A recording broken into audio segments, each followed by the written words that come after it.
Station একদম ফাঁকা।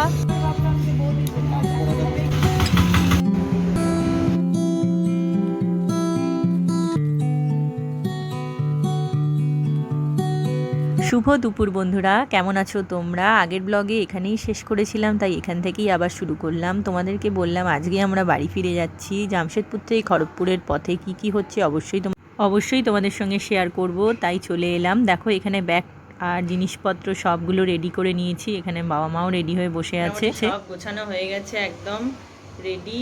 এবার আমাদের বেরোনোর অপেক্ষায়, অটো আসবে 3:30-এর সময়। আর রোদের তাপ দেখো বাইরে কিরকম রোদ, প্রচুর রোদ। একটু আগেই তোমাদের দেখাচ্ছিলাম মেঘলা মেঘলা, এখন একদম রোদ। আর চলো, অঙ্কুরও ঘুম থেকে উঠে গেছে, নিজে থেকেই উঠে গেছে, আমাকে আর ডাকতে হয়নি। ওকেও রেডি করবো। আর উঠলেও তো একটু জল টল খাচ্ছে এখন। তাহলে চলো একেবারে স্টেশনে গিয়ে তোমাদের সঙ্গে আবার যদি সম্ভব হয় কিছুটা অংশ শেয়ার করব। না বেরোচ্ছি, গেছে গেল কদিনের ট্যুর, এখন আমরা বেরিয়ে পড়ছি। দাঁড়াও দাঁড়াও।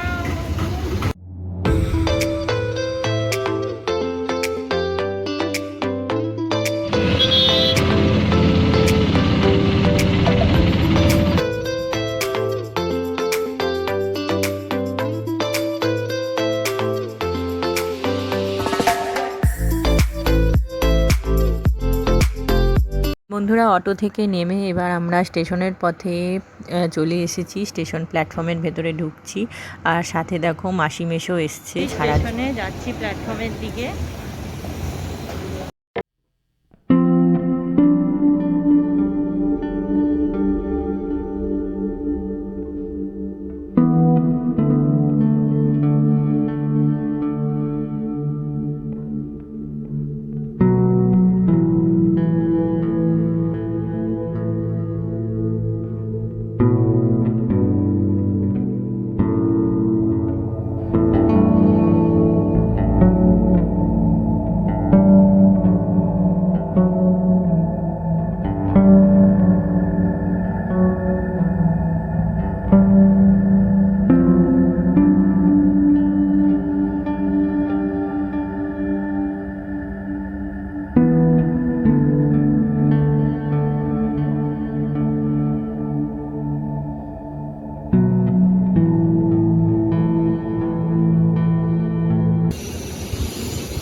ট্রেন বেরিয়ে যাচ্ছে।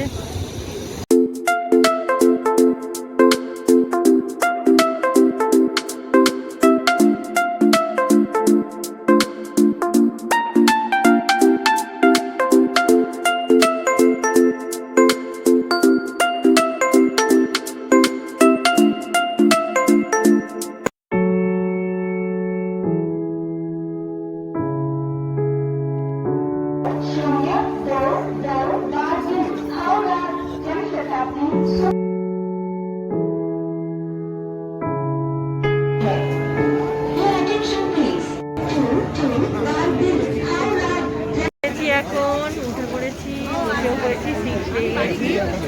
আর এখন চালু হয়ে গেছে ট্রেন।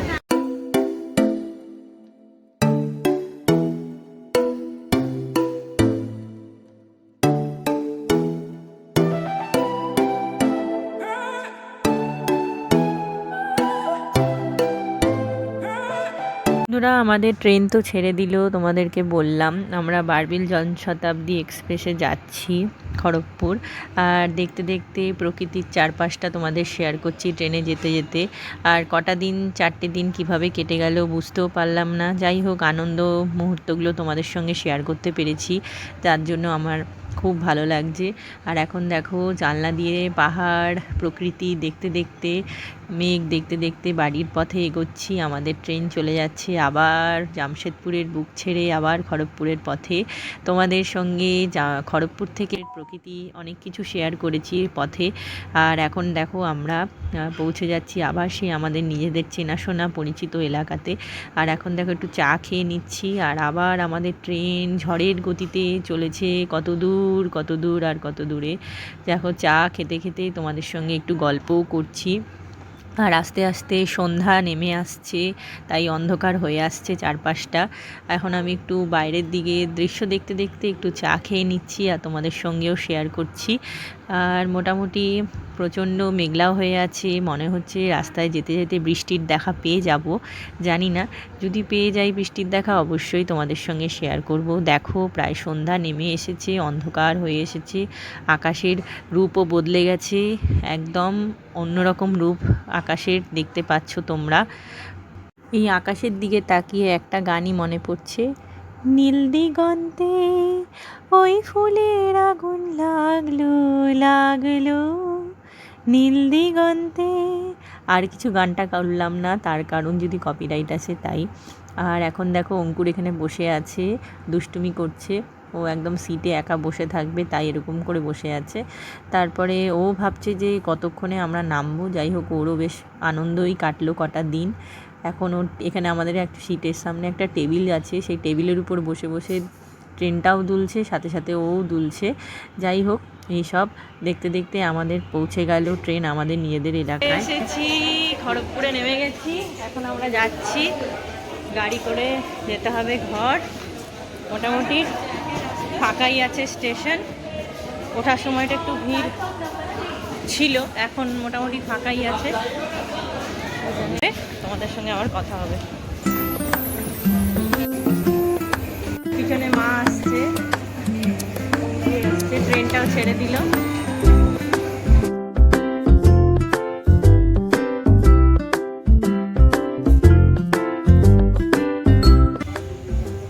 নেমে পড়েছি টোটোর জন্য, টোটোর সাথে কথা বলা হচ্ছে। ওই যে নতুনটা যে তৈরি করেছে সেটা দিয়ে নামলাম। আমরা এখন দাঁড়িয়ে আছি, প্ল্যাটফর্ম থেকে বেরিয়ে ওভারব্রিজ পেরিয়ে চলে এসেছি। এখন টোটো দাদার সাথে কথা বলা হলো, টোটোতে আমরা উঠেও গেছি দেখো, আর লাগেজ টাগেজ নিয়ে উঠে গেছি। আর এখন দেখো রাস্তায় যেতে যেতে সাই বাবার মন্দিরটা পড়েছে, কি সুন্দর সাজিয়েছে, নিশ্চয়ই মন্দিরে কোনো উৎসব হয়েছে তাই।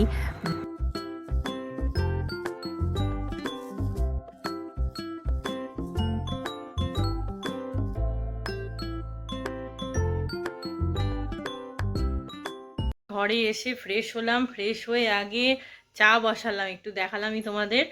আর ব্লগটা বেশি বড় করব না, খুব খিদে পেয়ে গেছে। একটু চাউমিন পাশের দোকান থেকে আনা হয়েছে, আর ট্রেনটা একটু লেটও করেছিল।